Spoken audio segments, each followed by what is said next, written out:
મહત્વના સમાચાર ગ્રાહકોને રાહત અપાવે તેવા સમાચાર સરકારે એક મહત્વનો નિર્ણય કર્યો છે।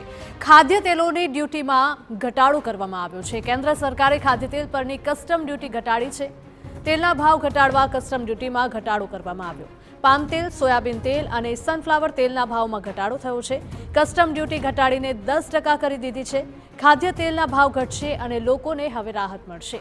કેન્દ્ર સરકારે મોંઘવારી ઘટાડવા માટે એક મહત્વનો નિર્ણય કર્યો છે। કેન્દ્ર સરકારે ખાદ્ય તેલની અસરકારક કસ્ટમ ડ્યુટી ઘટાડીને 10% કરી દીધી છે। સરકારના આ નિર્ણયથી ખાદ્ય તેલની કિંમતો ઘટાડવામાં મદદ મળશે અને ગ્રાહકોને પણ રાહત મળશે। પામ તેલ, સોયાબીન તેલ અને સનફ્લાવર ઓઇલ પરની મૂળભૂત કસ્ટમ ડ્યુટી ઘટાડીને અડધી કરવામાં આવી છે। આ અગાઉ આ તેલ પર 20% ડ્યુટી હતી, જે હવે ઘટાડીને 10% કરવામાં આવી છે। પામ તેલ, સોયાબીન તેલ અને સનફ્લાવર તેલ પર ઇફેક્ટિવ ઇમ્પોર્ટ ડ્યુટી હવે 16.5% રહેશે, જ્યારે રિફાઇન્ડ તેલ પર અસરકારક ડ્યુટી માત્ર 35.75% રાખવામાં આવી છે।